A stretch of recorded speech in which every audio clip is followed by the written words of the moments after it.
청취자 여러분, 반갑습니다. 오늘은 그 보내주신 자료들 보면서 자산 유동화 증권, 그러니까 ABS 얘기를 좀 해볼까 하는데요. 이게 용어도 좀 어렵고 복잡해 보이잖아요.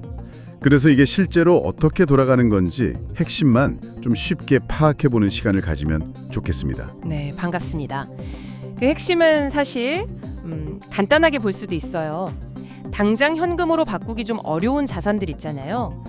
예를 들면 은행이 가진 주택담보대출 채권 같은 거요. 이런 걸 잘 묶어가지고 시장에서 사고 팔 수 있는 증권 형태로 만드는 과정이죠. 이걸 이제 자산 유동화라고 하는데 이걸 통해서 자금 조달 방식도 다양해지고 새로운 투자 기회도 생기는 거고요. 아, 네. 그럼 그 ABS라는 게 정확히 어떤 건지 주택담보대출 말고 다른 예를 들어주시면 더 와닿을 것 같아요. 그럼요. 예를 들어 자동차 할부금이나 아니면 신용카드 대금 채권, 학자금 대출 같은 거요. 이런 다양한 대출 채권들을 한데 모아서 이걸 하나의 자산 풀이라고 부르거든요. 이 풀에서 앞으로 들어올 돈, 그러니까 원금이랑 이자 상환액을 담보로 해서 증권을 발행하는 거예요. 그게 ABS입니다. 아하, 그 돈이 투자자에게 가는 구조군요. 네, 맞아요. ABS 산 투자자들한테 이자랑 원금으로 지급되는 거죠. 근데 그 자산들을 그냥 이렇게 묶기만 하는 건 아닐 것 같은데요? 뭔가 특별한 구조가 있나요? 네. 아주 중요한 질문이세요. 여기서 그 특수 목적 기구, 영어로는 SP라고 하는 게 등장합니다. 원래 자산을 가지고 있던 금융기관, 이걸 자산 보유자라고 하는데요.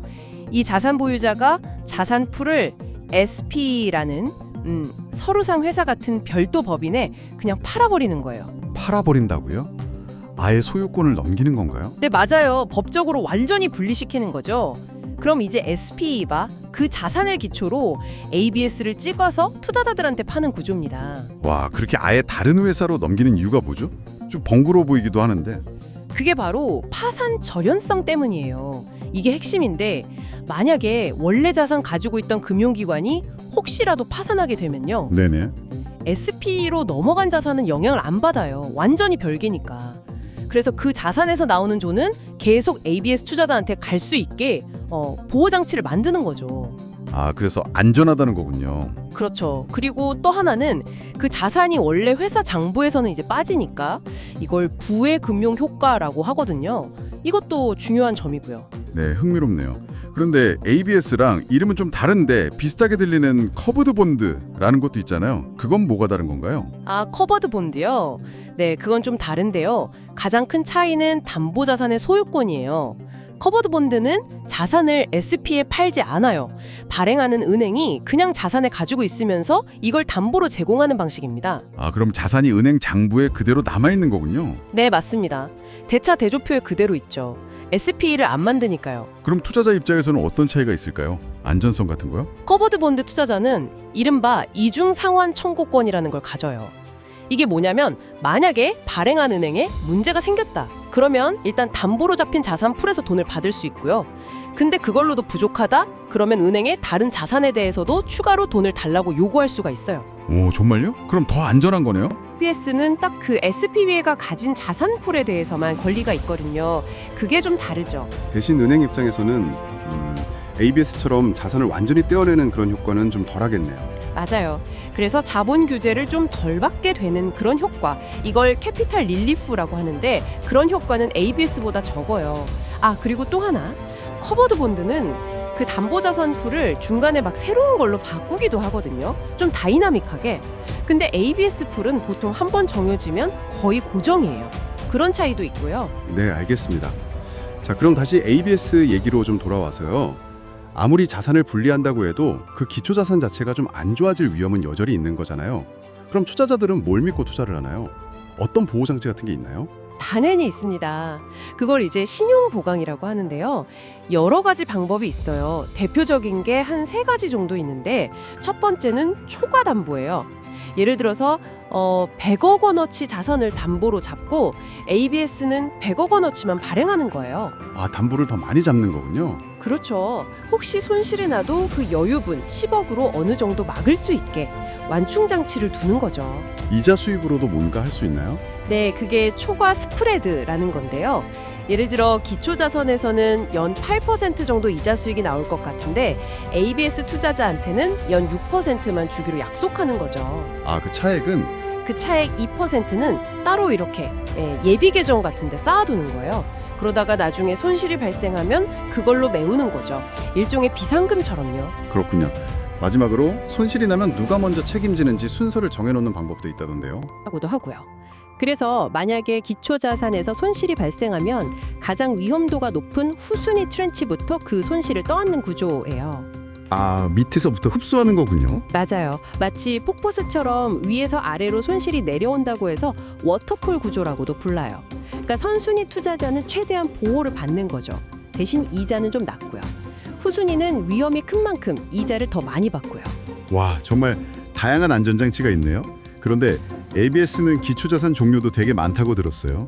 신용카드 채권 같은 것도 있고 좀 더 새로운 건 없나요? 요즘 나오는 것들 중에서는요? 네, 신용카드 채권 ABS는 아주 흔하고요.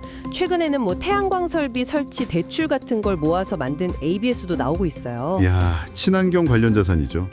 태양광이요? 그건 좀 신기하네요. 네.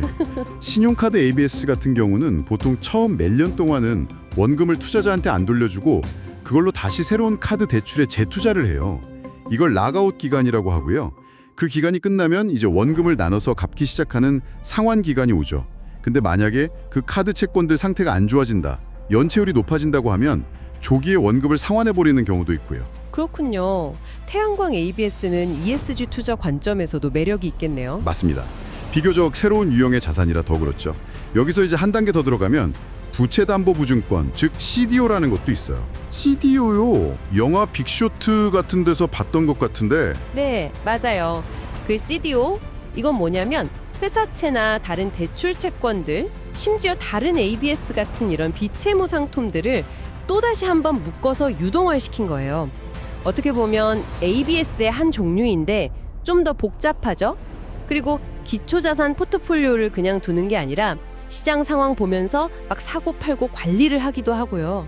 그 기초자산이 회사채면 CBO, 대출채권이면 CLO 뭐 이렇게 부르기도 합니다. 와, 오늘 정말 깊게 파고든 것 같네요. 정리해보면 자산 유동화라는 건 결국 현금화가 좀 어려운 자산을 증권으로 만들어서 자금 흐름을 좋게 하는 기술이고, 이걸 가능하게 하려고 SP라는 별도 회사도 만들고 또 투자자 보호를 위해 초과담보나 후순위와 같은 여러 신용보강 장치를 쓴다, 뭐 이런 거네요. 네, 정확합니다. 금융시장에서는 분명히 굉장히 유용한 역할을 하는 기법이죠. 자금 조달도 쉽게 하고 투자 기회도 만들고요. 하지만 그 구조가 좀 복잡하다 보니까 그 안에 들어있는 기초자산의 진짜 가치가 어떤지, 또 어떤 구도적인 위험이 숨어 있는지 이걸 제대로 파악하는 게 무엇보다 중요합니다. 네, 맞아요. 최근에는 뭐 음원 저작권료나 아까 말씀드린 태양광 대출처럼 정말 다양한 자산들이 유동화 대상으로 떠오르고 있거든요.